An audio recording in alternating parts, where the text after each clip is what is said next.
అందరికీ నమస్తే. రేవంత్ రెడ్డి పరిపాలనలో రైతు ఏడుస్తుండే, రైతులు ప్రతి వాళ్ళు ఏడుస్తున్నారు. ఎంత దారుణం, ఎంత ఘోరంగా విఫలమైపోయింది. ఇంకా ఏం లేదు. ప్రజలు మహిళా దినోత్సవం సందర్భంగా ఎంతమంది మహిళలు తిడుతున్నారు చూసిరా.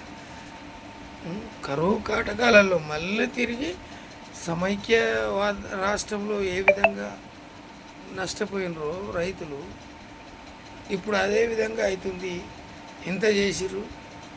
సంవత్సరంన్నర 15 నెలల పరిపాలనను మరో 20 ఏళ్ళు తెలంగాణను వెనుకకు నెట్టేసి ఈ ప్రజలు నమ్మి ఓటేస్తే మోసం చేసిండు. మోసం చేసిన మోసంతో కొట్టాలి. జై తెలంగాణ, జై కేసీఆర్, జై అఖిల భారత కేసీఆర్ వీరాభిమాన సంఘం.